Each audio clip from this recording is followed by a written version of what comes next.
Merci d'abord à vous de cette invitation et me donner l'occasion de partager avec vous des éléments dont j'espère qu'ils vous intéresseront. Et c'est toujours un plaisir, hein, je veux dire, d'interagir avec votre association qui est très active et très importante, à mon avis, dans le champ. Et je suis vraiment ravi d'être là. Alors, j'aurais dû faire cette conférence il y a quelques mois, malheureusement, c'est tombé un jour où j'ai été victime d'un décès familial et voilà, mais c'est la vie. Mais je suis ravi de pouvoir reprendre ça. Et je vais vous parler d'outils numériques, de case management et de ces outils, et dans la continuité de quelque chose dont je vous avais parlé il y a quelques années, quand on a lancé ce projet, qui a été un très long projet, qui a mis du temps enfin, qui était long par nature, qui s'appelle le passeport bipolaire, à laquelle on a pu partagé avec vous au fil des années. Et en fait, il se trouve que nous avons les résultats. Ce projet est terminé et il y a les résultats et je discuterai avec vous je vais vous présenter. Alors, je vais vous rappeler un petit peu les différents éléments du projet parce que, bah, voilà, c'était il y a longtemps et savoir un petit peu où on en était. Et puis, je vais vous donner des résultats qui ne sont pas encore publiés, qui sont encore nouveaux. Je vous expliquerai un petit peu où on en est. Je vais l'expliquer tout à l'heure. Et donc voilà. Et après, je serai à votre disposition pour évoquer ça. Et j'évoquerai aussi d'autres initiatives numériques dans la continuité de Passeport bipolaire, auxquelles vous contribuez également, et parce que le travail collectif, la recherche participative est un élément majeur de la manière dont on peut faire évoluer le dispositif de prise en charge et les soins. Alors, d'abord, mes déclarations d'intérêt, c'est classique. Je travaille avec un certain nombre de compagnies pharmaceutiques et je m'occupe de différentes choses au sein de l'association hospitalière Sainte-Marie, où j'ai été chef de service il y a fort longtemps, et aussi avec la Fondation fondamentale, dont on a déjà parlé. Alors, les évolutions de prise en charge, il y a plein d'évolutions de prise en charge dans la prise en charge des troubles psychiques et du trouble bipolaire. Et il y a quand même des évolutions qui sont assez notables, assez importantes, hein, qui tiennent à plus des modalités d'organisation et en particulier à une évolution qui est actuelle, qui est en cours depuis quelques années et qui se cristallise petit à petit sur notamment la modification du référentiel métier et l'universitarisation des professions paramédicales. Alors, c'est du jargon universitaire quand je parle comme ça, mais ce que ça signifie, c'est qu'il y a une modification depuis 2009, mais qui n'avait pas été mise en œuvre dans notre pays pour plein de raisons, du cursus infirmier. Les infirmiers et les infirmières étant des professionnels qui sont clés dans la prise en charge de tous les troubles psychiques et des professions et des troubles bipolaires, bien sûr. Et puis, une évolution qui est marquée par récemment, cette année, l'année dernière, une modification du référentiel métier des infirmiers et des infirmières et apparition de nouveaux métiers dans le domaine de la santé, en particulier les infirmières en pratique avancée, avec une mention psychiatrie et santé mentale, qui ont modifié considérablement la pratique infirmière. Et donc, c'est une nouvelle profession qui est une sorte de profession intermédiaire entre l'infirmière diplômée d'État et la profession médicale, avec la capacité de prescription, des compétences diverses et variées, mais en fait, qui doit contribuer, dont l'objectif, c'est qu'il puisse contribuer à modifier la manière de prendre en charge et de travailler. Et ça, c'est vraiment un élément important. Il y a des évolutions de mode de financement de la psychiatrie qui sont, bon, qui, là, on connaît les difficultés budgétaires actuelles. Et il y a eu une annonce il y a 3 jours comme quoi l'évolution et les modalités actuelles vont rester un peu gelées pendant encore 2 ans, voire trois. Mais il y a quand même des modifications petit à petit et avec quand même un soin des autorités apportées à la prise en compte de la qualité, justement de l'amélioration de la prise en compte de la santé somatique des patients, mais aussi soutenir la recherche, un certain nombre de choses comme ça. Il y a des dispositifs comme Mon Soutien Psy, alors ça s'est appelé Mon Parcours Psy, ça s'est appelé, enfin il y a eu différents noms, et en fait qui est ces possibilités de financement avec accès direct de 10 consultations par an de psychologues, ce qui est un dispositif qui est assez controversé, en particulier dans les professions de psychologues, mais qui quand même contribue à un accès à des types de professionnels qui ont leur rôle. Et puis, à côté de ça, on a notre vie est envahie d'outils numériques, hein. et cet envahissement, bah, elle gagne aussi la santé, et avec théoriquement quand même l'accès possible à des soins en utilisant ces outils numériques qui doivent compléter l'offre actuelle dans un contexte d'une démographie médicale complexe, hein, dans un contexte d'une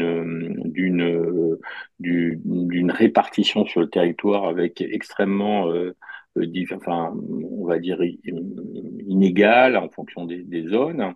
Et donc, il y a vraiment des questions autour de ça.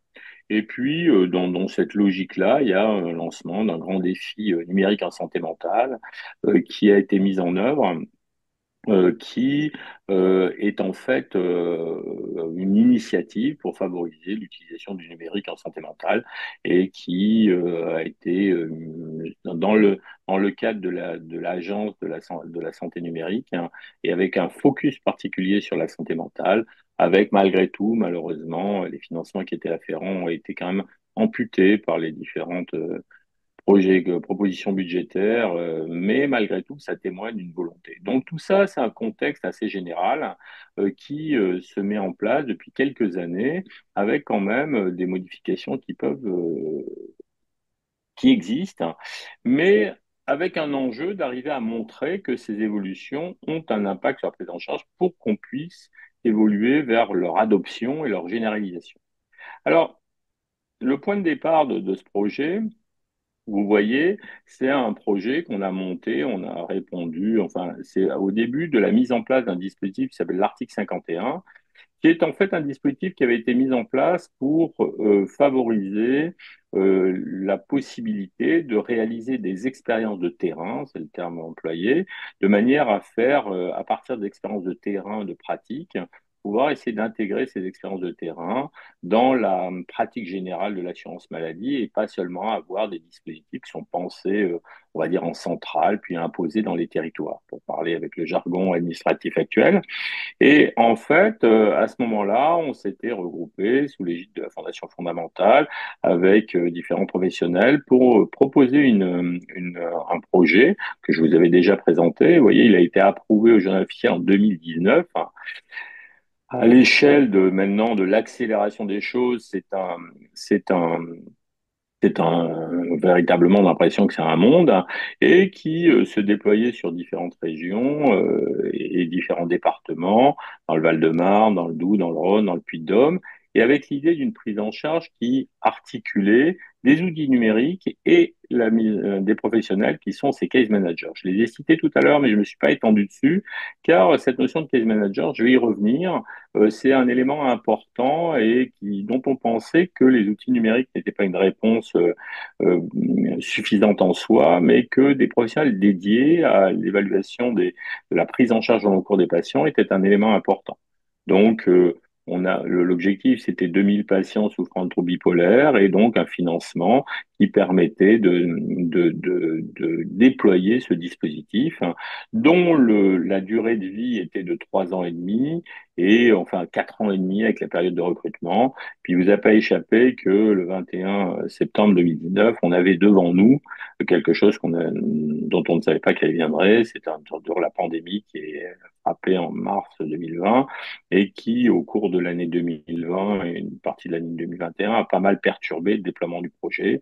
C'est comme ça, hein, c'est la vie. Mais en tout cas, qui a retardé un certain nombre de choses, bien évidemment, mais bon, qui a pas empêché, au bout du bout, de poursuivre le projet. Donc, en fait, enfin, notre idée était de se dire que, en fait, la prise en charge des patients souffrant de troubles bipolaires était une prise en charge qui se faisait peut-être trop en silo, chacun s'occupant de ce qu'il pense avoir être son rôle, le médecin généraliste, les psychiatres, tous les professionnels divers et variés, mais probablement qu'il y avait un déficit de coordination et de prise en compte de l'aspect, on va dire, diachronique, l'aspect longitudinal et de la maladie. et avec quand même l'idée que si on améliorait la qualité et la fluidité du parcours de santé des patients, eh ben, on aurait aussi des conséquences économiques parce que l'idée, c'est qu'on pourrait, je vais y revenir, éviter des rechutes, éviter des hospitalisations, éviter des moments d'arrêt de travail et en fait donc les conséquences de la maladie. Donc en fait quelque chose qui était basé sur une amélioration du parcours pour améliorer la qualité de la prise en charge et donc avoir des conséquences bien sûr individuellement sur les personnes qui pourraient en bénéficier et puis aussi collectivement sur les coûts afférents. Donc, l'idée, c'était d'avoir une proposition, et c'était ça les idées de l'article 51. Et en fait, en disant, ben, est-ce qu'on peut montrer que peut-être tous ces éléments qui survenaient en termes d'organisation de prise en charge et de prise en charge du trouble bipolaire avec ces nouveautés que j'ai évoquées à plusieurs reprises, est-ce que tous ces éléments-là étaient des éléments qui permettait justement un vrai changement et de vraiment le démontrer. C'est pas simplement de le proclamer, de dire on pense que ça va améliorer, mais d'essayer de le démontrer et peut-être montrer si par rapport à ces projets de financement, parce que la réforme du financement de la psychiatrie n'a été mise en place qu'à partir de 2021, elle a été retardée en plus pour différentes raisons, notamment bien sûr la pandémie, mais aussi d'autres raisons structurelles. Et donc en fait, il y avait une idée de pouvoir avoir une vision de ce que ça pouvait produire. Alors, on a au total le temps d'observation des patients a été jusqu'à 3 ans et demi. Et puis, il y a eu 4 ans et demi, parce qu'un an de préparation avec la construction de la solution numérique, MentalWise, le fait de faire un protocole de recherche et puis une période de suivi, vous voyez, avec la construction de tous les outils qui nous ont servi, sur lesquels on avait planché avant, bien sûr, avec l'idée d'avoir un échantillon de 2000 patients. Alors, vous le verrez pour des raisons qui sont des raisons assez multiples, et je ne vais pas rentrer dans les détails, c'est pas intéressant, mais qui sont à la fois bien sûr la pandémie, mais aussi, ben, disons, euh, l'idée de l'article 51, c'était de faire en sorte que quand on prenait en charge, qu'on pouvait faire facilement émerger des solutions. Je peux vous assurer qu'on a été la première vague des articles 51 qui ont été financés et que les obstacles administratifs qui sont dressés sur notre route n'ont pas été simple à surmonter. Mais bon, c'est un autre sujet. Et vous voyez, on a commencé que un an, pratiquement 1 an et demi après le début, à pouvoir inclure pour vraiment de multiples raisons. Et c'est pas important de s'y attarder, mais bon, c'est pour dire que malgré tout, la facilitation n'est pas toujours au rendez-vous, quelles que soient les déclarations qui sont faites autour de ça. Alors bon, ben voilà, c'est les différentes structures qui participaient, avec à côté des structures hospitalières impliquées et de la Fondation fondamentale, des partenaires. C'est MEIA qui a développé un outil, cet outil MentalWise de suivi numérique des patients et un trouble bipolaire, qui avait une application numérique et une possibilité d'un tableau de bord pour les case managers recueillant des informations. Et puis une autre société qui est Apineuron qui a développé une solution spécifique pour la remédiation cognitive pour les patients qui en avaient besoin. Donc, trois aspects de prise en charge différents, d'innovation différente. Un aspect d'innovation organisationnelle, donc en fait pour une prise en charge spécialisée. Et cette notion de case manager est importante. Le case management, c'est quelque chose qui a été conceptualisé il y a un siècle, dans les années 20 du XXe siècle, et en fait, qui était plutôt basé dans les organisations, pas les organisations de soins, et en fait qui disait dans un certain nombre d'organisations, qui pouvaient être notamment des organisations marchandes, quand on s'occupe de quelque chose, une personne qui suit la trajectoire de projet est un élément important qui permet d'améliorer la cohérence du suivi du projet. Et donc, c'est après un déploiement plutôt dans des domaines, comme je le dis, du registre économique, ça a été pensé petit à petit dans le domaine de la santé et donc ça a pu être mis en œuvre. Et donc il y a des stratégies de case management qui sont beaucoup développées dans les pays anglo-saxons, puis sont mises en place en Europe et on se sont appliquées à la santé mentale particulièrement, dans le domaine de la prise en charge des troubles psychiques, et avec l'idée que un case management, ça peut être dans les pays anglo-saxons, c'est souvent différents types de professionnels qui peuvent être des professionnels paramédicaux ou des professionnels des travailleurs sociaux. En France, nous, on avait fait le choix de recruter que des paramédicaux dont l'objectif, c'est de pouvoir coordonner l'articulation entre les soins de premier recours, les soins de ville, les soins ambulatoires et l'articulation avec les structures sociales et médico-sociales. Donc, c'est vraiment quelque chose qui est basé sur la prise en charge de la trajectoire de l'individu et la coordination des soins en essayant de lutter contre les prises en charge en silo, hein. Chacun fait quelque chose dans son coin de façon pas assez coordonnée. Et donc l'idée, c'était vraiment d'organiser toute la prise en charge autour du patient et surtout de fluidifier les interactions avec les professionnels. On sait à quel point l'interaction entre les professionnels médicaux est parfois difficile. Les outils numériques ont apporté quelques solutions de communication plus aisées, mais reste pas aussi simple. Et ce qui était nécessaire, c'était de construire donc comment on évaluait les besoins du patient au fur et à mesure. On a élaboré des plans de soins et un suivi actif et programmé, des évaluations régulières et en sachant que ce case manager ne se substituait pas à la prise en charge, et pour tous les patients qui étaient recrutés, des patients qui étaient suivis par des professionnels de santé mentale, des psychiatres, etc., et en fait qui conservaient leur psychiatre, mais en fait avec quelqu'un qui s'assurait d'une prise en charge individuelle avec un plan personnalisé, élaboré avec le patient, et en fait qui faisait la coordination sans se substituer au psychiatre. Donc, il y avait un parcours de coordination pour identifier vraiment, par exemple, hein, je l'ai dit tout à l'heure, ça fait partie des objectifs d'amélioration des soins et même avec des éléments de financement dans la réforme de financement de la psychiatrie, en fait, améliorer la prise en compte de la santé somatique, hein, chez les patients qui ont des troubles bipolaires, et c'est un élément important. Et donc, donc pour élaborer ce plan de soins, donc le case manager, au début, mettez en œuvre, au cours d'un entretien, un bilan avec le patient pour assembler les différentes informations qui permettent de construire quelque chose qui est spécifique à chaque patient en termes de besoins, par exemple, de fréquence des interactions, de type d'activité, enfin, etc., etc. Et cetera. Et donc, en fait, c'était vraiment un élément très, très fait, entre guillemets, sur mesure. Deuxièmement, le caractère innovant, c'est l'aspect numérique. Et je l'ai dit, il y a beaucoup de solutions numériques. Mais l'idée, c'était de pouvoir recueillir des informations régulièrement et échanger. Et puis aussi pouvoir développer des stratégies de remédiation cognitive. Et puis avoir des rappels, des conseils, etc.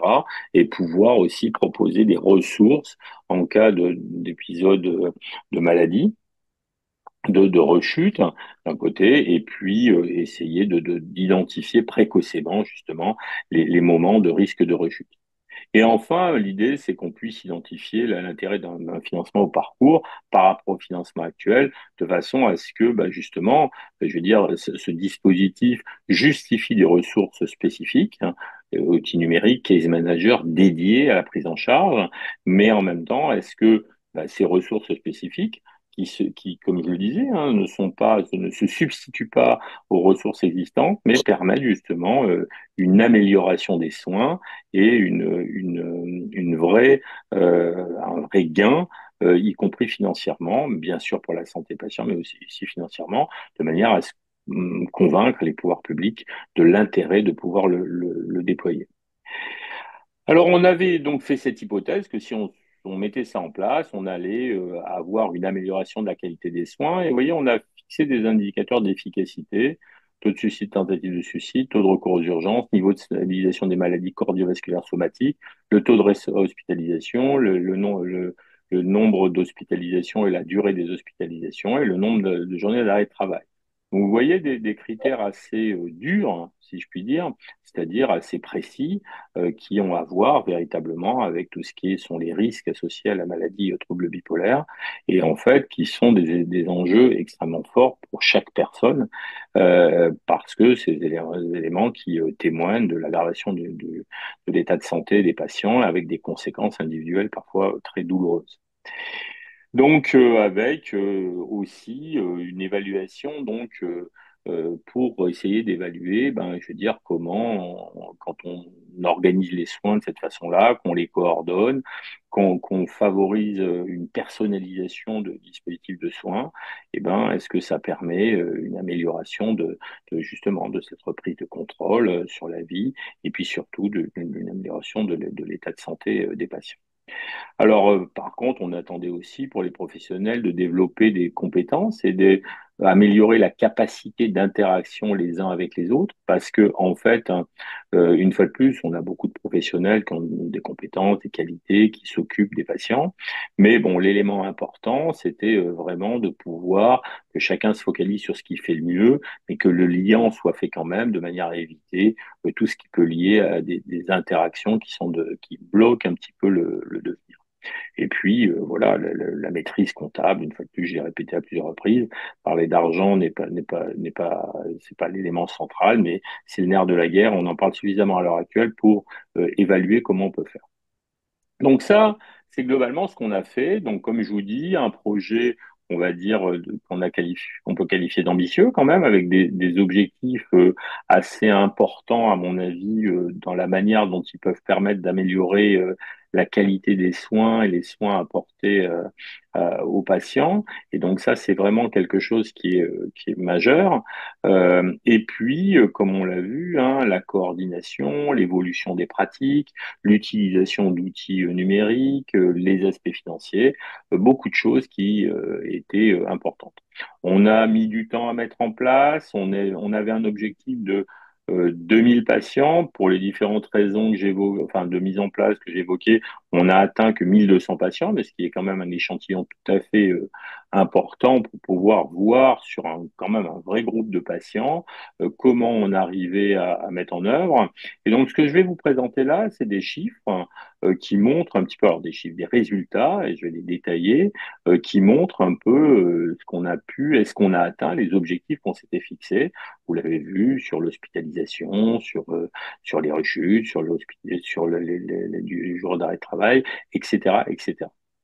Alors, les chiffres que je vais vous montrer, ils sont issus d'un rapport qui a été fait par des évaluateurs externes. C'est le principe de l'article 51. Il y a deux structures d'évaluation externes qui ont eu accès à toutes les données et qui ont pu faire un rapport par rapport à cela. Et c'est le rapport qui a été confié au comité technique de l'article 51 pour avis et pour discussion autour de ça. Donc, en fait, ils se sont basés non pas sur les 1200 patients, on a un tout petit peu moins de 1200, 1100, 1192, je crois. Et en fait, mais sur un échantillon un petit peu inférieur parce qu'ils ont récupéré les données, donc de 980 patients, mais ce qui est déjà un échantillon important, et donc qui montre un certain nombre de choses, 941 patients. Donc vous voyez, les caractéristiques de cet échantillon. Donc, bah, ils ont été beaucoup inclus dans l'année 2021, puis en 2022 et moins en 2023, en sachant que l'expérimentation s'est terminée en septembre 2024. Et donc, en fait, bah, il y a des patients qui ont fait pratiquement 3 ans de suivi, d'autres qui ont fait un an. Enfin, vous voyez, ça s'est échelonné. Et vous voyez, on a une moyenne de 20 mois, donc c'est quand même une durée assez longue d'observation qui est quand même tout à fait significative sur ce que ça nous permet de voir. On a très peu de patients qui sont sortis du programme. 2% des patients sont sortis du programme. Il y a une offre d'essai dans la population et puis des patients qui sont arrivés en fin de suivi parce que on était à la fin de l'expérimentation et donc on s'était répartis sur les différents établissements où ça a pu être fait. Donc vous voyez un échantillon important, un suivi longue durée et donc une adhésion au programme qui a été importante et en fait qui montrait l'engagement. On n'était vraiment pas sûr de ça. Vous voyez qu'il y a un âge médian qui est de 43 ans. Il y avait donc les éléments, on a les classes d'âge, on avait une représentation féminine plus importante, 2 tiers de femmes. On avait donc un poids moyen qui était, je veux dire, qui était correct par rapport à ce qu'on peut connaître de l'IMC. Et vous voyez une majeure partie de la population qui n'avait pas la CMU. Et donc, voilà, ça, c'est les caractéristiques. Et puis après, il y a d'autres caractéristiques sociodémographiques dans lesquelles je ne vais pas rentrer. Mais donc, voilà un petit peu cet échantillon-là. Et comme je l'ai dit, ben, qui ont continué, c'est important de le comprendre, à être suivis par leur dispositif habituel, c'est-à-dire leur psychiatre, libéral, hospitalier, etc. Et avec le suivi en trajectoire par des case managers qui utilisaient un outil numérique, une solution dans laquelle on recueillait les informations sur le smartphone des patients qui avaient accepté, donc et qui étaient inclus dans l'expérimentation. Et les case managers avaient des informations au fur et à mesure et un système de messagerie qui permettait des interactions avec les patients tout au long du suivi et pouvaient ainsi récupérer les informations et utiliser ces informations pour la coordination. Alors voilà le résultat que je vous montre parce que ces résultats sont plus que au-delà de nos espérances, puisque en fait, j'ai souligné, alors on a beaucoup de résultats, mais qui vont tous dans la même tonalité, et je voulais pas passer 50, rentrer dans le détail de tous les éléments, mais en fait, simplement tout ce que vous voyez, que ce soit les hospitalisations en psychiatrie, que c'est les hospitalisations en urgence, dans les services d'urgence, que ce soit les tentatives de suicide, que ce soit le nombre de jours d'arrêt de travail, on a une diminution extrêmement importante de tous ces paramètres. Donc, vous vous souvenez, c'est des paramètres qu'on avait choisis comme des paramètres importants, et on a une diminution extrêmement significative. Par exemple, les hospitalisations, on part sur la période d'observation. Donc, on a fait une étude avant-après. Alors, c'est un peu compliqué, on voulait faire une étude en go contrôle, mais techniquement, ça a été difficile. Enfin bon, je ne vais pas rentrer dans les détails, je pourrais répondre aux questions si vous voulez. On a fait une étude avant-après sur la même durée d'observation pour chacun des patients. Et en fait, vous voyez qu'avant l'inclusion, sur une même période de temps, 42% des patients avaient été hospitalisés en psychiatrie. Après, à l'inclusion, dans la période d'observation, on est passé à 24%. Vous voyez que pour les tentatives de suicide, on passe de 7,6 71 personnes qui avaient fait des tentatives de suicide dans la même période d'observation. On passe à 37 personnes dans le suivi. Pour l'utilisation des urgences, des services d'urgence, on passe de 21,5% à 12,9%. Et vous voyez, pour le nombre de jours d'arrêt de travail, on passe de 72 jours d'arrêt de travail en moyenne à 47 jours. Et on a une augmentation, et ça c'était important, parce que je ne sais pas si vous vous souvenez, mais c'était un des objectifs. On sait que le syndrome métabolique est un élément majeur euh, de la mortalité chez les patients souffrant de troubles bipolaires, qui est de l'ordre de 30% d'un côté, et de l'autre côté, on sait que c'est associé à une mortalité cardiovasculaire qui est très supérieure à celle de la population générale. Et en fait, on voit dans notre population, avec la coordination des soins, c'est ce qu'on escomptait, et ben en fait, le nombre de patients qui ont pu bénéficier de traitements des maladies cardiovasculaires spécifiquement, qu'on a pu identifier dans tout ce qui est délivré par rapport à la population, eh ben, en fait, on a une augmentation tout à fait conséquente hein, de la délivrance des traitements, puisqu'elle est de plus de 27%, de plus 27%, et donc tous ces éléments sont très significatifs. Donc, ça veut dire qu'avec un dispositif qui se substitue pas au dispositif existant, mais qui favorise la coordination et la fluidification, mais aussi le recueil des informations auprès des patients et la personnalisation du soin, eh ben, on obtient sur une longue période de temps, dans un grand échantillon, on obtient une efficacité très significative sur des marqueurs importants qui sont l'hospitalisation, le passage aux urgences, l'arrêt de travail, bien sûr les tentatives de suicide. Et donc, en fait, vraiment quelque chose qui est tout à fait notable. Et on a, par ailleurs, puisqu'en fait c'était un élément important, eh bien, quand on regarde les coûts avant, après, on a une diminution du coût annuel total en dépit du fait, je le rappelle, que en fait on a des personnes qui viennent, ne substituent pas au traitement, enfin au suivi habituel, mais qui favorisent la coordination du suivi et les interactions avec les patients. Donc, ça veut dire que théoriquement, on aurait pu dire qu'il y avait un coût supplémentaire. Bon, on a une baisse significative du coût total annuel de 3 528,97 euros et par mois, c'est pratiquement 300 euros par mois économisés en termes de coût des soins à la fois, donc, mais aussi donc, la diminution des réductions des congés de maladie, comme on l'a dit, des hospitalisations complètes, moins 66%, et des hospitalisations en médecine chirurgie obstétrique chez les sujets porteurs de troubles bipolaires. Tous ces éléments-là, et j'insiste, c'est un élément important, c'est pas nous qui avons fait les calculs. Les calculs ont été faits par les évaluateurs externes qui ont rendu leur rapport au comité technique de l'article 51. Donc en fait, ça témoigne que on a montré l'efficacité sur enfin, l'impact positif sur la maladie chez les patients souffrant de troubles bipolaires, mais aussi avec cette organisation spécifique, hein, qui donne de la fluidité, donne de la coordination, spécifiquement s'intéresse aux besoins de chaque personne. Eh ben, on fait des économies qui sont, somme toute, pas négligeables à l'échelle de, vous voyez bien, de ce que ça peut représenter pour chaque patient. Alors, par ailleurs, j'ai dit qu'il y avait deux groupes d'évaluateurs, deux structures d'évaluation.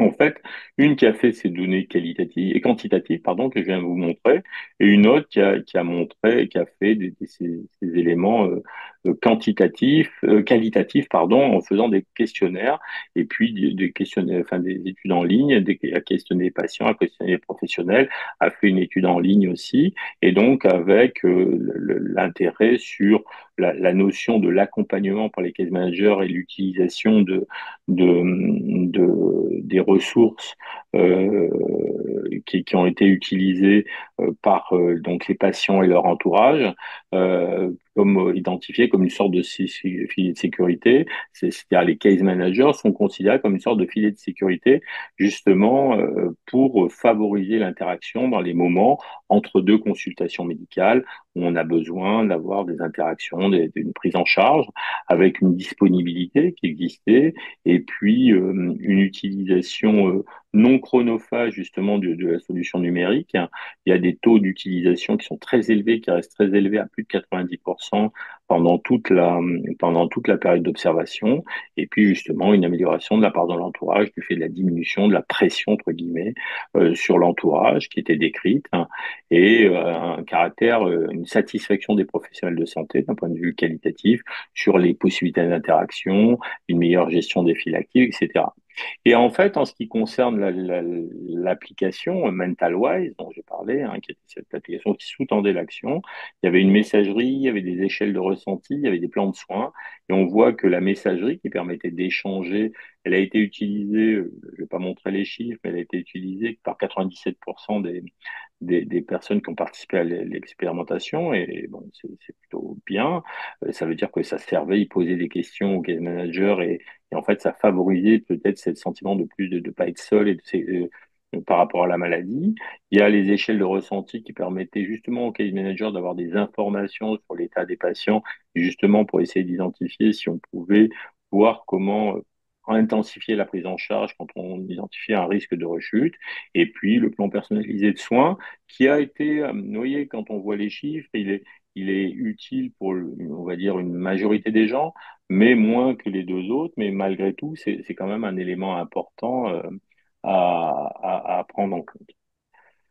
Il y a, vous voyez, les perceptions et donc les perceptions des bénéfices, hein. 98% des répondants trouvent que le dispositif correspond assez bien à leur état de santé. Donc il y a des variations en fonction des endroits, mais bon, ça dépendait de l'organisation, etc. Il y a aussi l'idée que ça entraîne un soutien assez important. Et donc, le projet personnalisation répond à vos besoins. C'est tout à fait d'accord, plus d'accord chez 80% des gens. Et donc, bon, après, l'impact du projet sur les proches et les aidants, il y a des résultats plus variables, mais ce qui est logique, hein, il n'y a pas le même gain pour tout le monde, mais on se rend compte quand même d'un impact global sur les marqueurs, on va dire, les quantitatifs et les durées d'hospitalisation, etc., sur, bien sûr, l'aspect économique, mais aussi, bien évidemment, sur tous ces aspects d'environnement qui sont notables. Et puis, le caractère sur les case managers, et ça, c'est vraiment très important en fait, globalement, ce qu'on retrouve et qui est, à mon avis, un élément assez majeur, c'est que la plupart, alors je ne vais pas rentrer dans les détails, hein, parce que je vous dis, on a un monceau d'informations et de données, mais en fait, la plupart des gens qui ont participé trouvaient que c'était vraiment le binôme case manager outil numérique qui représentait un vrai plus. C'est-à-dire l'outil numérique avait vraiment une valeur ajoutée de pouvoir avoir les échanges avec le professionnel, le recueil de comment on se sentait, la possibilité d'avoir un plan personnalisé de soins, etc. Mais d'un autre côté, l'action, on va dire, humaine, hein, l'interaction humaine, la réponse aux questions, les appels téléphoniques, etc., des case managers, les interfaces effectuées avec médecins traitants, spécialistes, notamment de cardiologie, etc., ben, en fait, étaient vraiment plébiscités. Donc, c'est vraiment le binôme outil numérique case manager qui constitue, semble-t-il, pour les gens qui ont participé, un véritable apport. Et puis, comme on le voit, avec les gens qui ont répondu aux différentes interrogations, souligner qu'il y avait un intérêt très spécifique sur l'amélioration de l'observance qui permet d'être posé. Alors, il faut dire les bémols, hein, comme je l'ai dit tout à l'heure, donc on n'a pas recruté autant de patients qu'on aurait souhaité, pour différentes raisons dans lesquelles je ne suis pas rentré, mais comme je vous disais, bon, on a été impacté pas mal et désorganisé pas mal par l'aspect du Covid, il y a eu des difficultés aussi organisationnelles et enfin bon, assez complexes dans lesquelles je ne vais pas rentrer. Donc ça, c'était un élément important. Puis, on avait prévu de faire deux choses, enfin trois choses qu'on n'a pas faites qui sont notées là. Dans notre projet, on voulait faire voir si l'outil numérique nous permettait de modéliser avec l'outil et les informations recueillies, de prédire des risques de rechute de manière plus précoce. Là, on travaille sur l'exploitation des données pour voir, mais en l'état, on n'a pas finalisé de modèle de ce type-là. On avait prévu une articulation avec les pharmaciens qu'on n'a pas pu mettre en place, mais là, pour des raisons organisationnel. Enfin bon, on n'avait pas mesuré la complexité de ce qu'on avait proposé dans le projet. Et puis, en fait, comme on a pris du retard, en fait, on n'a pas pu passer dans une troisième phase d'évaluation. Enfin, la dernière phase d'évaluation n'a pas pu être mise en œuvre sur le paiement spécifique à la performance, l'évolution du paiement. Et ça, c'était un des éléments qu'on n'a pas pu faire. Alors, pour dire où on en est, si je vous montre où on en est, en fait, on a fini le protocole en septembre 2024. Ensuite, il y a eu un rapport qui a été élaboré par les deux évaluateurs de ce groupe qui ont évalué le projet, qui était indépendant et désigné pas par nous, mais par le comité de la Gastrique 51, et qui ont fait un rapport qui a donné lieu à beaucoup d'échanges. Puis, il y a un avis du comité technique de l'innovation santé basé sur ce rapport. Et puis, on est dans un avis, en attente d'avis du comité, enfin de la publication de ces éléments-là parce que qui aurait dû être publié depuis mars dernier, et en fait parce que les questions qui se posent, parce que c'est la finalité de l'article 51, et ben en fait c'est quand même l'idée de savoir est-ce que ce dispositif il a rempli les attentes. Alors on a vu qu'il y a des limites, on n'a pas fait toutes les choses qu'on avait compté faire, mais on a montré un certain nombre de choses et on attend depuis mars dernier, alors que la décision aurait dû être rendue, on attend de savoir qu'est-ce qui va se passer, qu'est-ce qui peut se passer, en sachant que si on regarde ça, en fait, ben, les éléments qu'il y a dans le dispositif passeport BP, eh ben, ça pourrait ouvrir au droit commun de la télésurveillance, pas rentrer dans les détails techniques, mais en tout cas, ça voudrait dire qu'il y a des outils, on va dire réglementaires et juridiques existants à l'heure actuelle qui permettraient le déploiement. Et après, il resterait les aspects du financement, des cas managers, en fait, tous ces aspects-là qui peuvent être pris en compte, mais manifestement, quand même, je pense qu'il est difficile de contester le caractère très positif des résultats, mais manifestement, ces résultats, entre guillemets, posent problème. Je ne crois pas que les résultats en eux-mêmes posent problème, mais comment faire avec ces résultats et vers quoi on peut évoluer. Et la période actuelle est assez peu propice aux interactions et aux discussions autour de ça. Alors, comme je l'ai dit, hein, et c'est important, je voulais souligner parce que c'est un élément important et j'ai eu des interactions avec l'équipe qui a pu développer des projets. Des projets, il y en a un certain nombre qui existent, mais des projets spécifiques aux troubles bipolaires, il y en a, mais il n'y en a pas tant que ça. Et donc, il y a une autre initiative d'une autre nature avec des modalités différentes et qui est intéressant, dans lequel ben, Argos est aussi impliqué et en fait, c'est très important de pouvoir monter des projets dans lesquels on peut interagir de façon à essayer de coller au plus près dans les perspectives qu'on dégage aux besoins que vous avez. Et donc, c'est Léopa, hein, qui est une application de thérapie digitale dont l'objectif, c'est de favoriser la gestion du trouble bipolaire au quotidien.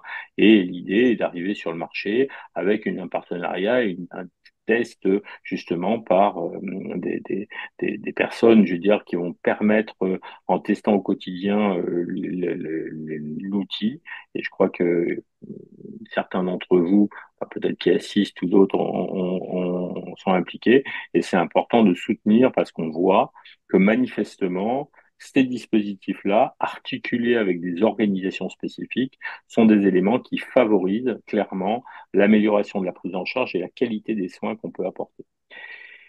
Voilà ce que je pouvais vous dire autour de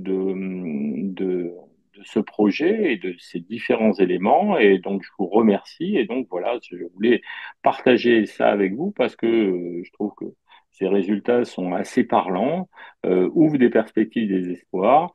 Mais bon, après, on connaît bon, les spécificités, les difficultés à mettre en œuvre tout cela, mais pour autant, je pense qu'il faut rester optimiste sur peut-être quelque chose qui pourra modifier notre manière de soigner et modifier les soins qui sont reçus par les personnes qui présentent un trouble bipolaire et donc de manière à améliorer les choses. Et on voit qu'il y a quand même une marge de progression, comme on l'a pu le montrer là. Et comme je le dis, dire que les choses sont bien, c'est une chose, le montrer, c'en est une autre. Et j'espère que le fait d'avoir pu le montrer de cette façon-là nous permettra justement d'améliorer les soins dans le futur proche. Voilà, je vous remercie de votre attention et du temps consacré à écouter cette présentation et ses résultats. Alors, il y a très peu de questions, monsieur.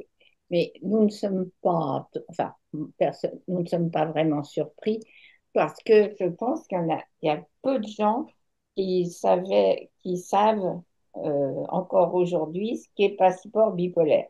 Parce que, comme vous l'avez dit, pourtant, il y a énormément de personnes de notre association qui ont suivi passeport bipolaire surtout je parle de notre région, hein, en région parisienne, parce que on avait le centre de Créteil, de Marion Leboyer, là, le centre expert de Créteil. Il a recruté beaucoup de patients. D'ailleurs, je crois que avec le Vinatier, ce sont eux qui ont recruté le plus de patients. Et euh, donc je pense que comme c'est terminé maintenant, il y a beaucoup de gens qui nous écoutent, ou pas peut-être, je ne sais pas, qui ne connaissent pas comment c'était organisé. Est-ce que vous pouvez globalement l'expliquer, monsieur? Moi, je connais pas mal puisqu'on avait suivi tout ça, mais est-ce que vous pouvez expliquer exactement comment ça se passait, notamment le rapport avec le case manager?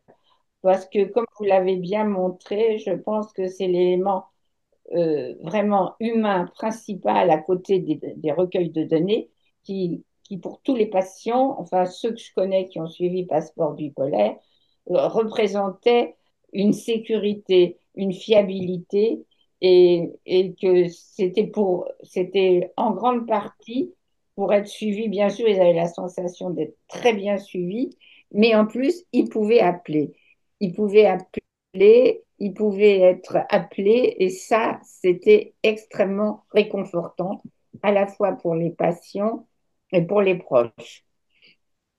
Alors, la manière dont ça se passait, donc les case managers, comme je le disais, pour être précis, ce sont des infirmières pour lesquelles on a créé spécifiquement, j'ai créé au niveau de la faculté de l'université de Clermont-Ferrand, Clermont-Auvergne, j'ai créé un diplôme universitaire. Donc, ils ont suivi une formation sous la forme d'un diplôme universitaire, c'est-à-dire 100 heures de formation, basé sur les principes du case management en santé mentale.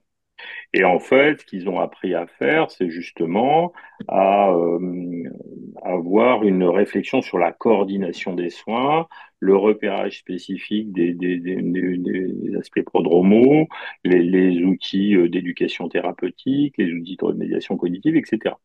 Donc en fait, c'était des infirmiers et infirmières, donc avec une formation spécifique non négligeable, hein, parce que d'abord ils ont tous eu le diplôme, et puis deuxièmement c'est une centaine d'heures de formation, et donc ils avaient une connaissance un peu plus poussée.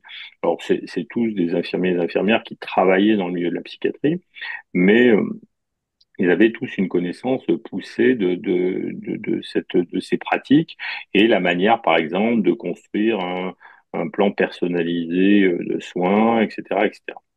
Et en fait, les patients à qui on proposait d'être inclus dans le passeport bipolaire avaient un entretien initial avec le case manager et avec un psychiatre qui coordonnait le projet sur chacun des sites, les quatre psychiatres qui coordonnaient, mais qu'ils ne voyaient qu'une fois. Et il y avait donc au cours de ces deux entretiens, il y avait un entretien médical, un entretien clinique pour voir si, l'état de santé, etc., etc. Mais le but, c'était pas du tout de se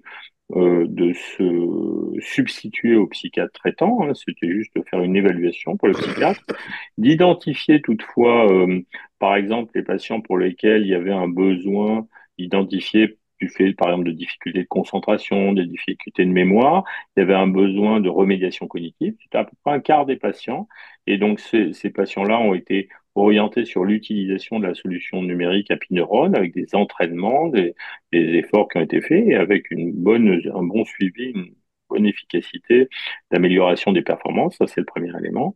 Et le case manager, lui, donc, avait un long entretien avec le ou la patiente et puis recueillait les différents besoins, les éléments de l'histoire, du traitement qui était reçu, des soins reçus, des habitudes, du travail, de ci, de ça.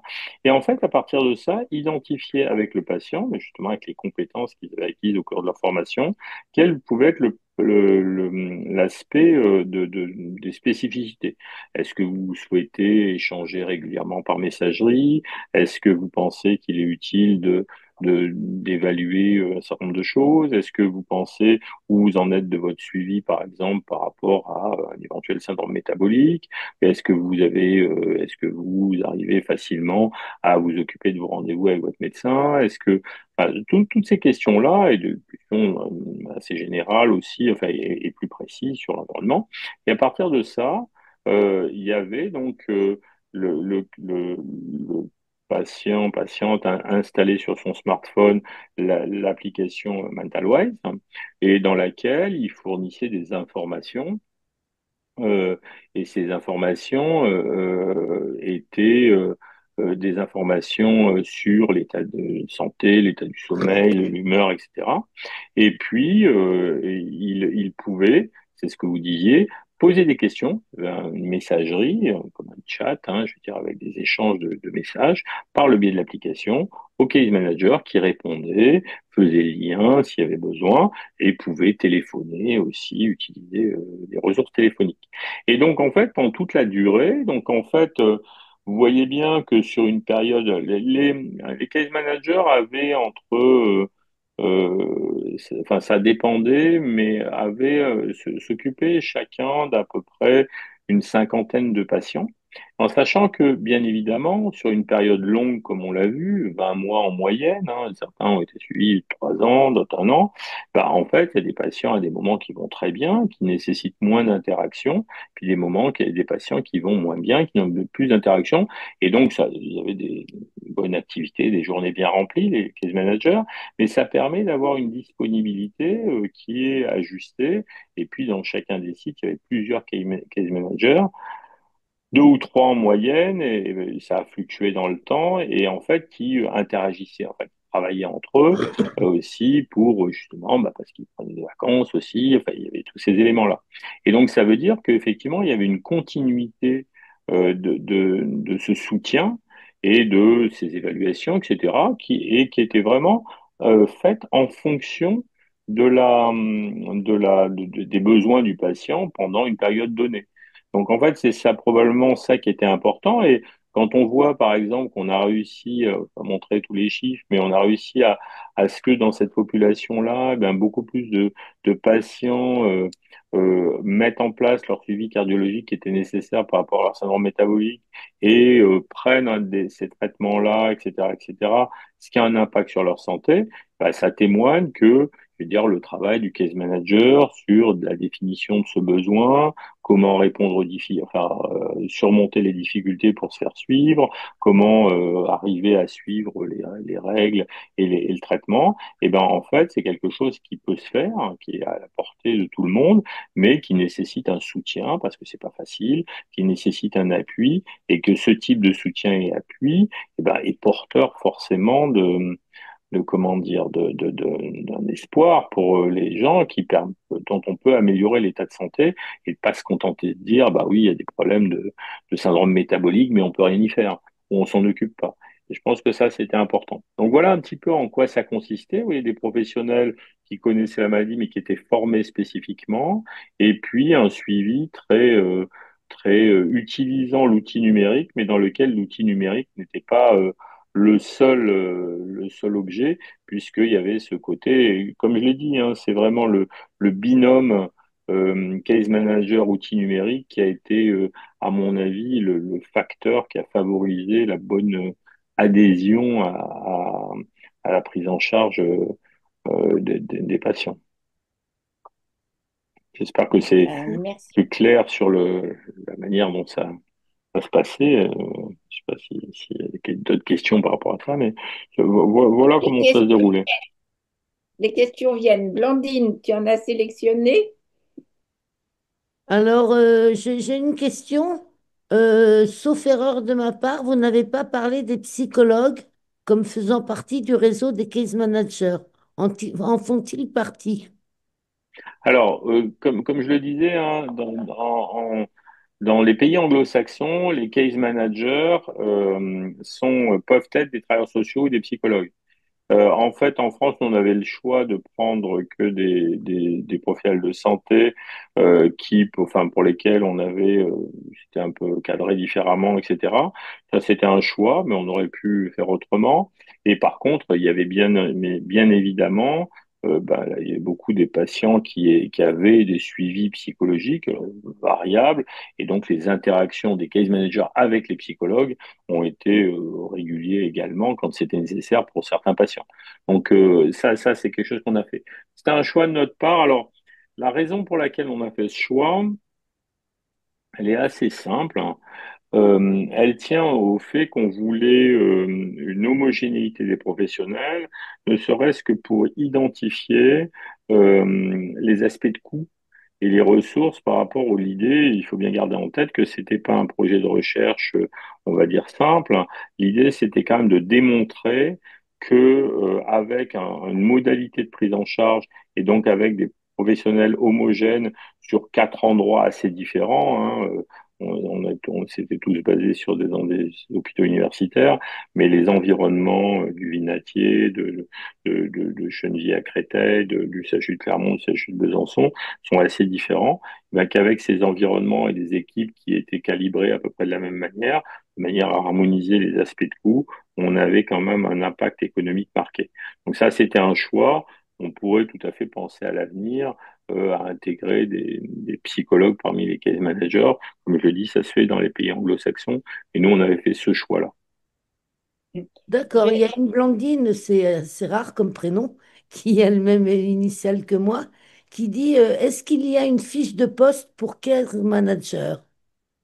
Oui, on a une fiche de poste de case manager. Alors, la définition du case manager, elle est assez fluctuante. C'est pas référencié dans le registre national des compétences professionnelles.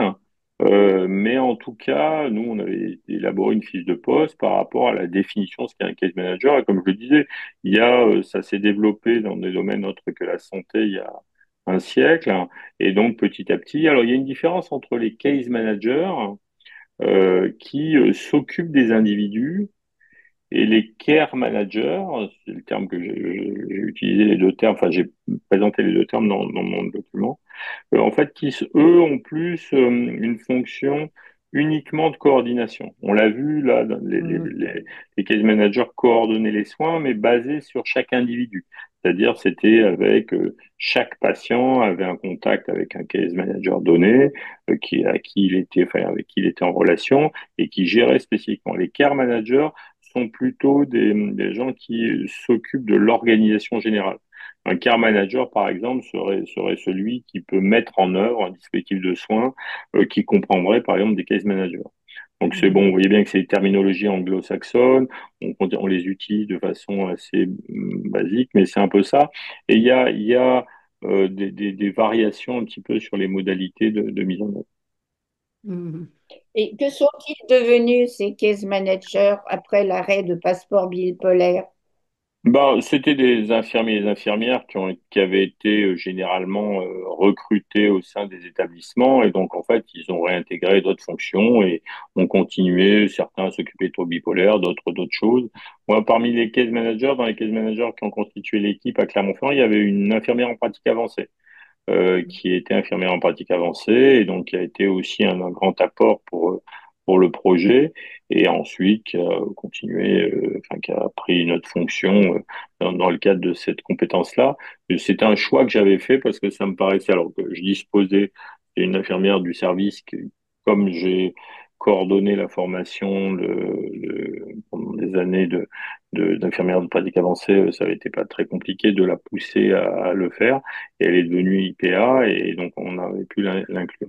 Mais les uns et les autres se sont été redéployés, comme on dit, puisque quand ça s'est terminé, il a fallu réfléchir et je vous dis, on reste en attente de la réponse des autorités sur qu'est-ce qui va se passer, que vont devenir ce dispositif et ces résultats, compte tenu du fait qu'il a montré quand même une efficacité clinique assez intéressante.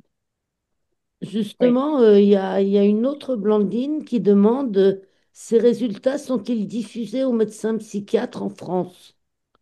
Non, pas encore, puisqu'en fait, en pratique, là, je vous ai présenté ces résultats-là, mais on les a pas encore diffusés parce que on est toujours en attente et en discussion pour avoir des nouvelles de qu'est-ce que compte faire le comité stratégique de l'article 51, de manière à ce qu'on sache, est-ce qu'il donne une recommandation pour la généralisation qui permettrait dans ce cas-là d'envisager de voir comment faire pour généraliser le dispositif, ce qui est tout un chantier, hein, mais qui pourrait se mettre en œuvre, mais ça c'est plutôt à l'assurance maladie de le décider.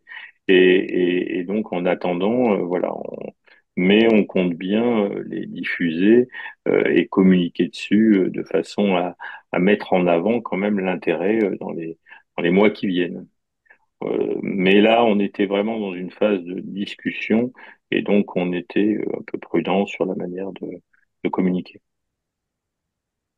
Alors, il y a David s'étonne, stupeur qu'en cas de trouble bipolaire considéré comme une affection longue durée, d'un rencontre à hauteur de 3 séances par an pour suivi psy, alors que c'est 12 par, je pense que c'est psychologue, alors que c'est 12 par an pour d'autres troubles psy, syndrome névrotique. La HAS ne donne pas les moyens malgré l'évocation d'une année santé mentale. Voilà, c'est une réflexion de David.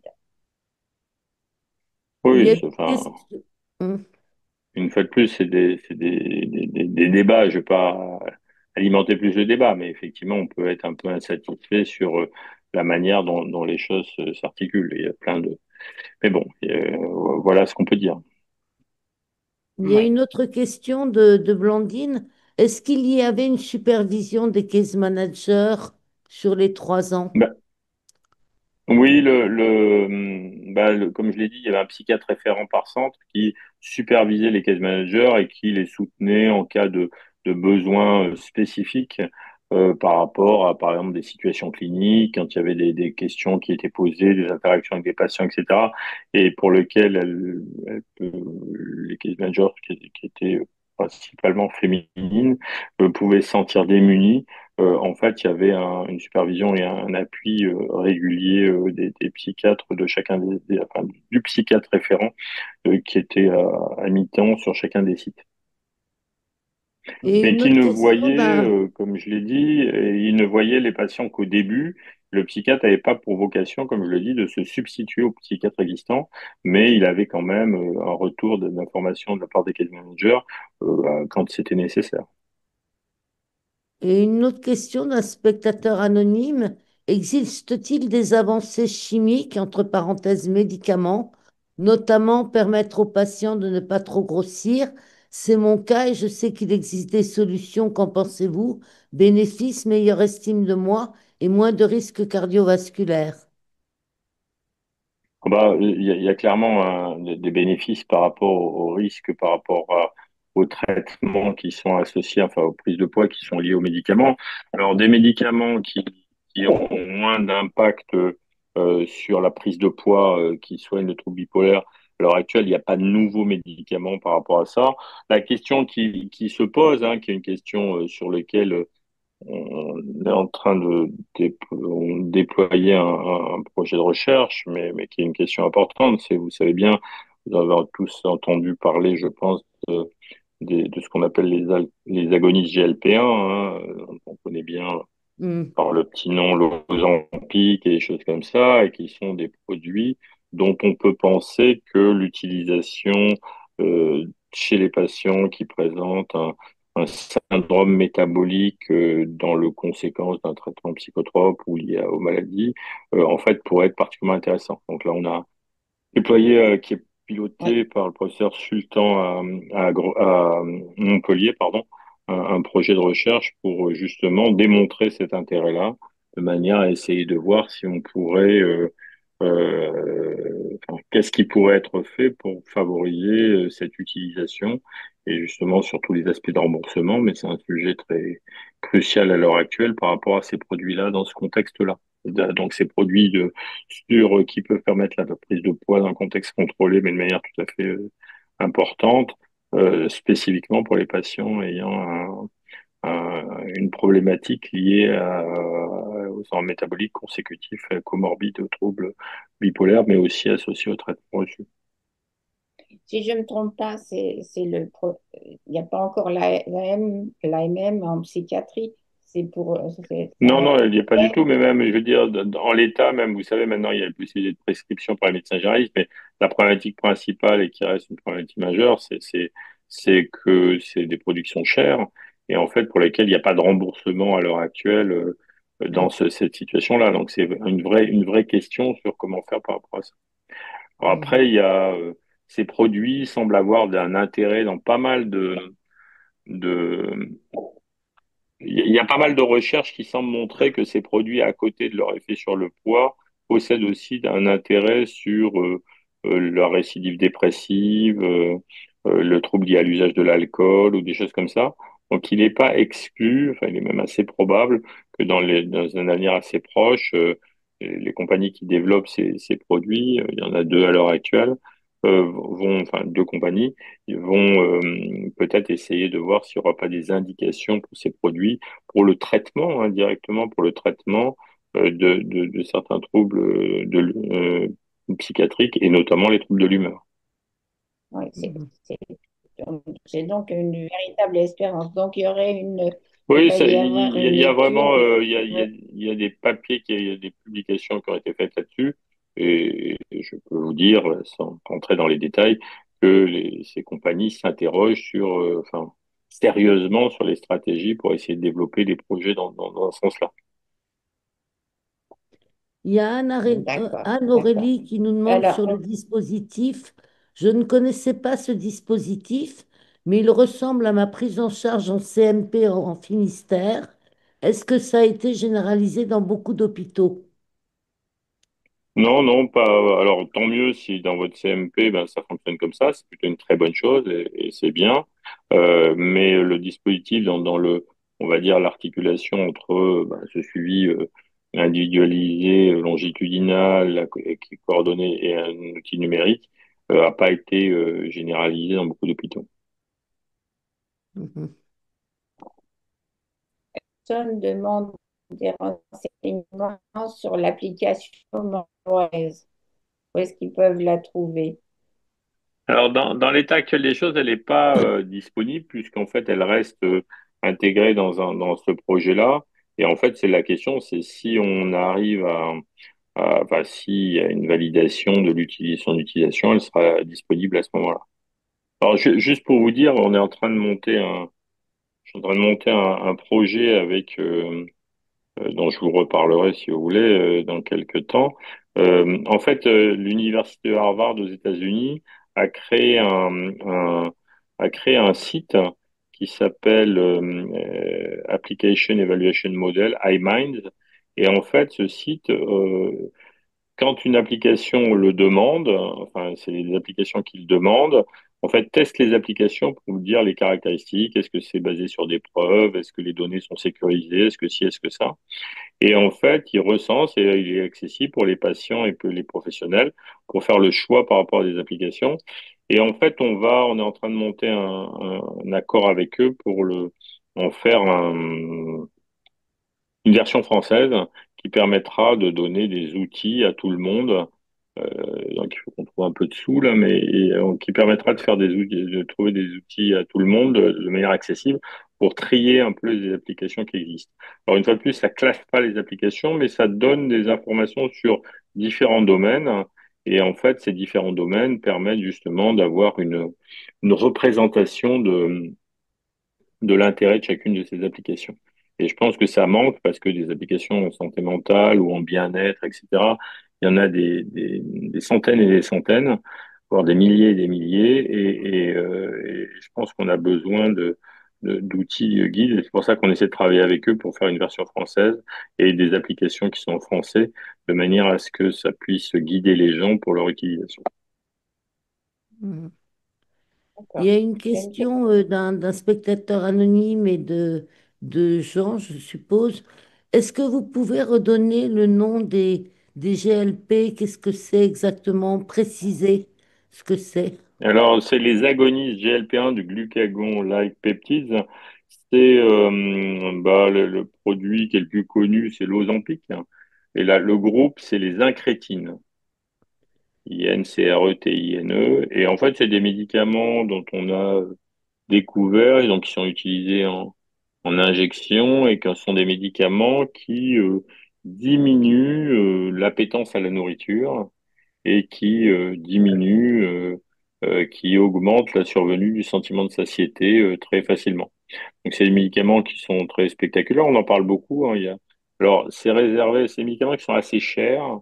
Et en fait, en l'état, aux États-Unis, c'est beaucoup utilisé avec l'épidémie d'obésité qu'ils ont. Mais en tout cas, c'est des médicaments euh, qui, euh, enfin, qui existent depuis assez longtemps, mais dont l'utilisation de cette façon-là est relativement récente et qui permettent une perte de poids. Mais on a constaté, et c'est un élément important, il sort des articles là-dessus quasiment toutes les semaines. En regardant des grandes bases de données, par exemple, ils ont constaté que chez des patients aux États-Unis, j'ai vu un travail récemment. Ils ont observé 3 millions de personnes traitées par ces incrétines. En fait, sur ces 3 millions de personnes, ils ont identifié dans ce sous-groupe-là, c'est des bases de données, 300 000 personnes qui présentaient des dépressions récurrentes, hein, donc des récidives de dépression régulières. Et en fait, ils ont constaté que les patients qui étaient traités par ces médicaments-là rechutaient beaucoup moins lors de leur dépression que les patients qui n'étaient pas traités par ces médicaments-là. Et donc la question qui se pose, c'est est-ce que c'est un effet qui est simplement lié à la perte de poids ou est-ce qu'il y a un effet direct sur sur la, sur la dépression? Et donc parce que on sait qu'il y a des interactions avec le cerveau, etc. Donc il y a des hypothèses, il y a des modèles euh, animaux, enfin des hypothèses physiopathologiques, je ne vais pas rentrer dans les détails. En tout cas, il y a vraiment des travaux très précis à l'heure actuelle qui sont menés pour, d'un côté, démontrer l'intérêt éventuel sur les prises de poids chez les patients ayant des troubles psychiques, et de l'autre côté, ayant l'intérêt éventuel sur les troubles psychiques en eux-mêmes. Donc c'est vraiment des travaux très actuels et dont on peut dire que, allez, pour le coup, là, c'est vraiment vraiment totalement différente de ce qu'on fait jusqu'à présent. Donc c'est vraiment quelque chose de très récent et très nouveau. Et comme le disait Mme Melon tout à l'heure, c'est plutôt porteur d'espoir parce que c'est vraiment, voilà, donc ça va. Il y a des travaux pour confirmer ça, et des travaux pour confirmer qu'il n'y a pas de risque rajouté autre. C'est toujours pareil avec les médicaments, de chercher les effets indésirables. Mais il y a quand même des signaux extrêmement intéressants, extrêmement importants. Mais Mm. quand vous dites que c'est cher, un traitement, est-ce que vous avez une notion du prix que ça coûte pour prendre en charge quelqu'un? Ah, ouais, il faudrait que non, je peux pas vous dire là comme ça, parce que j'ai plus en tête les montants, mais oui, Oui, c'est cher. Et c'est une des raisons du débat pour l'assurance maladie, etc. Oui, d'accord. c'est assez cher. Et après, la question, c'est le remboursement, pas le remboursement, Oui. etc., etc. Mhm. Et les indications, quelles indications? Enfin, il y a vraiment tout un tas de débats, quoi. Oui, c'est quand même, oui, plusieurs centaines d'euros, oui, c'est cher. Mhm. Je sais pas Il quel est le faut, coût du traitement mensuel, mais je pense que enfin, c'est assez cher. Mhm. il y a un détournement qui s'est fait pour se procurer ces Enfin, dans médicaments. l'état actuel des choses, pas trop. Après, est-ce que ça arrivera? J'ai lu que ce qui se fait, Ça, je peux pas. C'est difficile à dire, hein. oui, Mhm. alors que bon, bref, mais suscite Ce beaucoup de qu'on débats aussi. ce qu'on sait, c'est que la demande d'un remboursement prend quelques années, donc Oui, oui, ben c'est. c'est long. Puis encore faut-il Oui, montrer que c'est ça toujours marche. long et puis Oui, c'est toujours des négociations. Voilà, c'est pas, c'est assez compliqué, quoi. oui. Ben écoutez, moi, j'ai plus de questions de mon côté. Je sais pas si Eliane en a, mais j'ai un message Ah oui, d'espoir.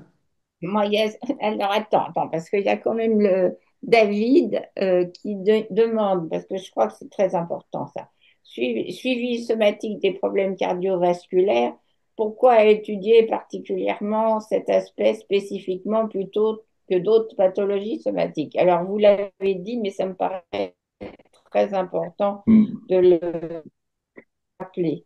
Bah, en fait, on a constaté, notamment dans une étude de cohorte qu'on a faite, hein, que donc le syndrome métabolique, c'est l'augmentation des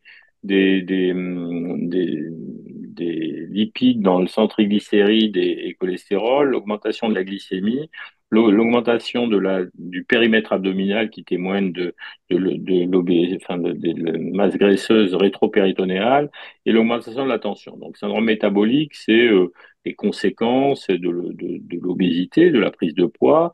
Et en fait, en France, alors c'est beaucoup plus aux États-Unis, mais en France, c'est 10% de la population générale. Dans la population souffrant de troubles bipolaires, c'est pratiquement 30%, 27%. Et donc, ça veut dire que c'est 3 fois plus élevé. Donc ça, c'est le premier élément.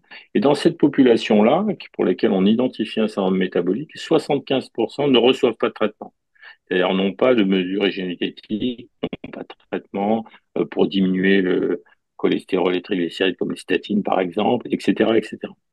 Donc ça, c'est un élément important. Et le deuxième élément, c'est que en fait, quand on est, donc ça veut dire que c'est 3 fois plus fréquent dans la population générale et ça n'est pas traité comme ça devrait.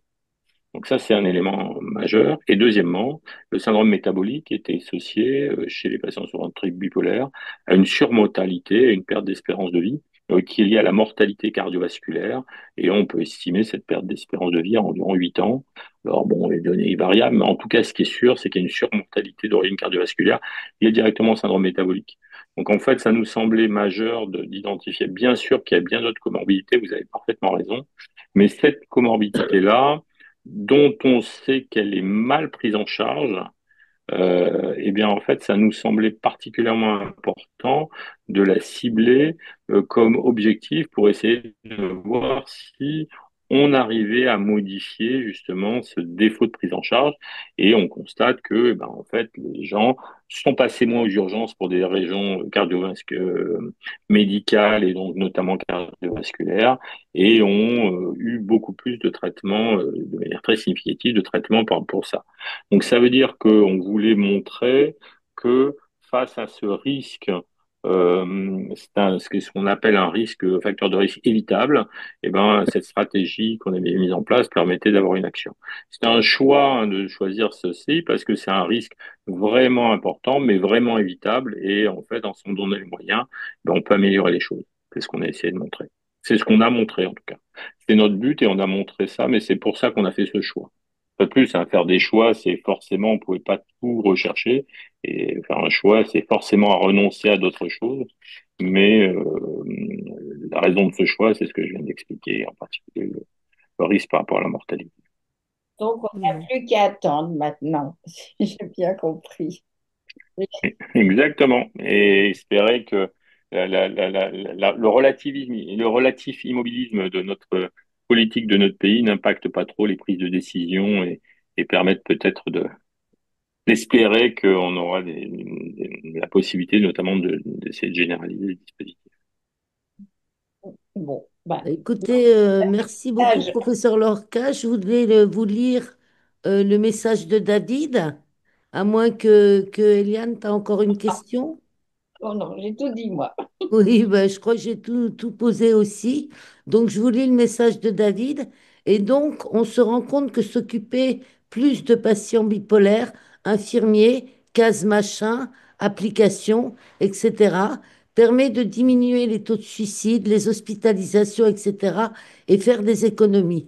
Quelle découverte! Je trouve personnellement que la réelle grande efficacité pour prendre en charge l'ABP, et le centre expert, l'expertise par soi-même. Bon, en Très bien. plus, Une fois de plus, bon, rien ne cherche à se substituer à rien. Je pense que plus on associe les efforts, mieux c'est pour améliorer les choses. Et bon, une fois de plus, c'est un travail de tous les jours pour tout le monde. Merci beaucoup. pour une passion. Merci beaucoup.